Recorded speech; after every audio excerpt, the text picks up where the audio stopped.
Love and work, work and love, that's all there is. Most people do not really want freedom because freedom involves responsibility, and most people are frustrated by responsibility. The goal of all life is death. Being entirely honest with oneself is a good exercise. If youth knew, if age could, the great question that has never been answered and which I have not yet been able to answer, despite my 30 years of research into the feminist soul, is what does a woman want? I cannot think of any need in childhood as strong as the need for a father's protection. The first human who heard an insult instead of a stone was the founder of civilization.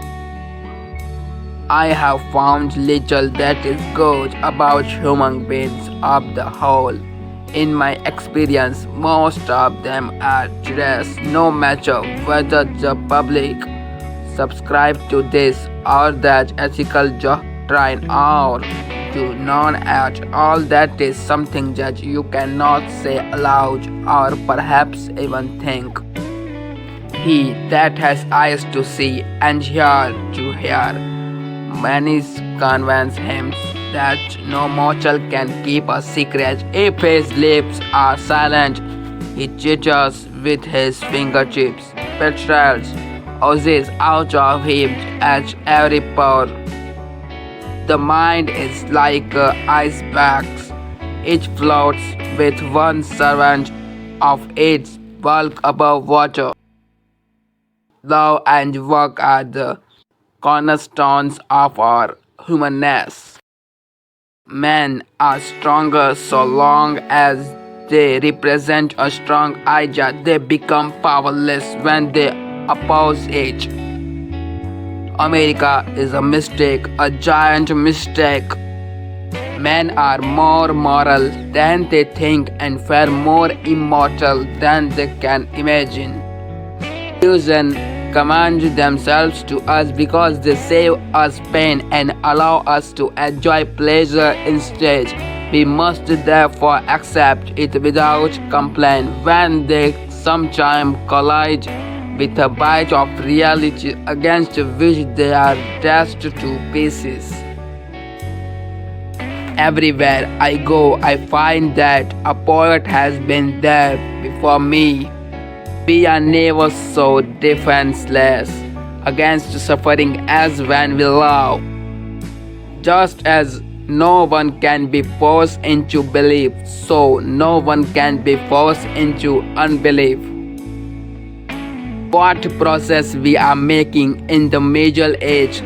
They would have burned me, now they are content with burning my books. And has as it were become a kind of prosthetic god. When he puts on all his anxiety organs, he is truly magnificent, but those organs have not growth on him and they still give him much trouble at times.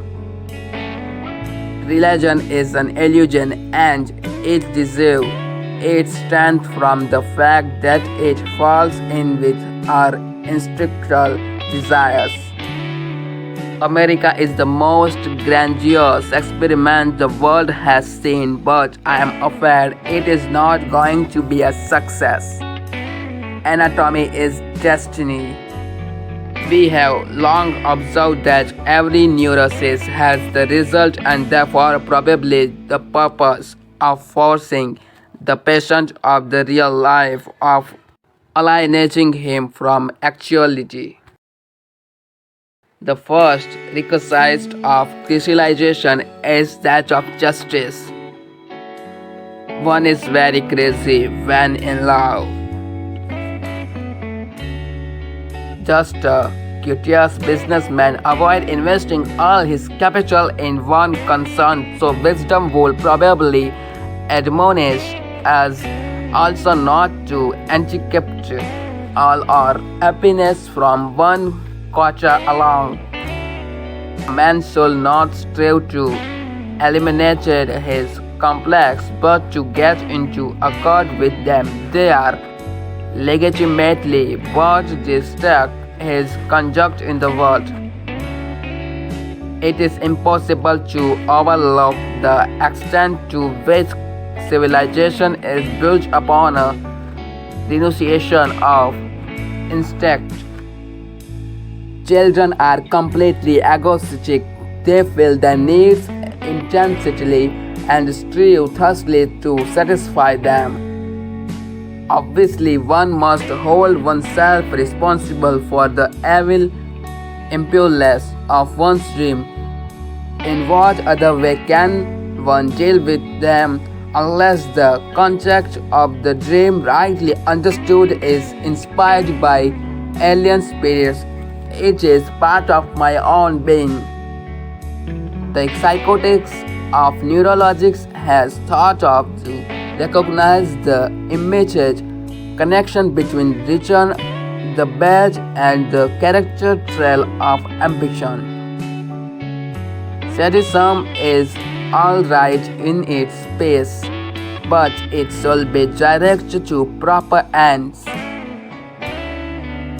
What we call happiness in the strictest sense comes from the satisfaction of needs what have been demanded up to a high degree. The act of birth is the first experience of anxiety and thus the source of prototype of the effect of anxiety. What a distressing contrast there is between the radiant intelligence of the child and the feebly mentally of the average adult.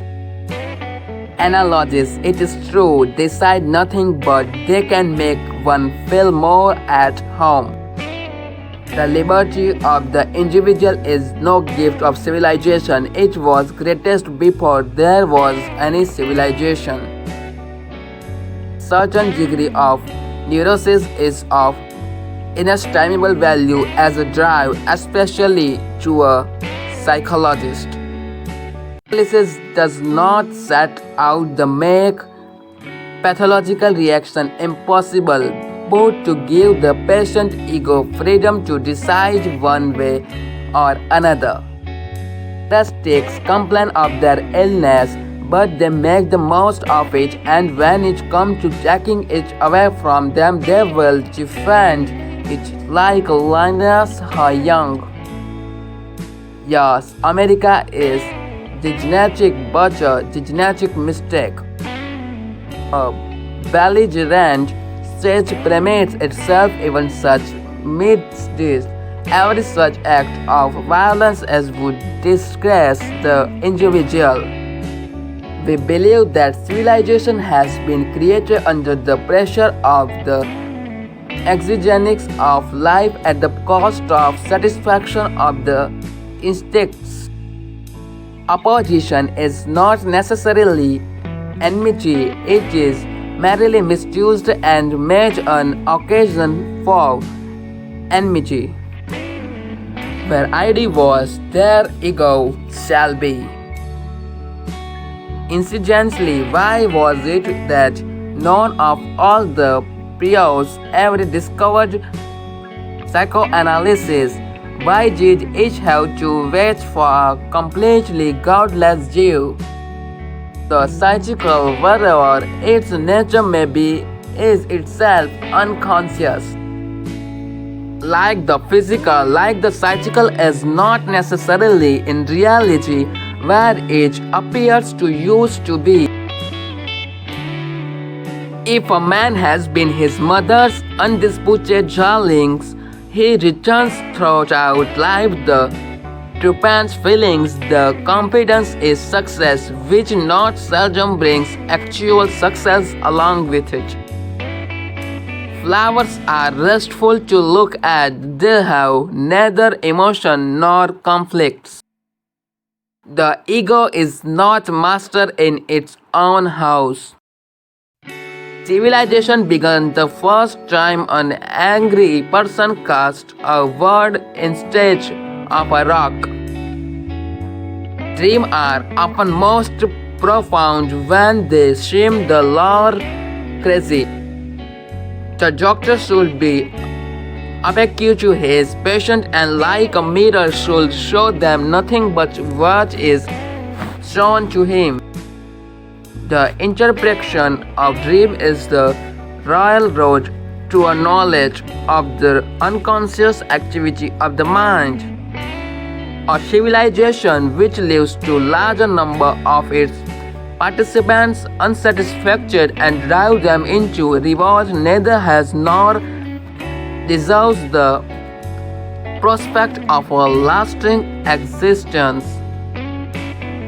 The voice of the intellect is a soft one, but it does not rest until it has gained a hearing. The goal towards which the pleasure principle impels us of becoming happy is not attainable, yet we may not, nay, cannot give up the efforts to come nearest to realization of it by some means or other. Neurosis is the inability to tolerate ambiguity. Sometimes a chigger is just a chigger.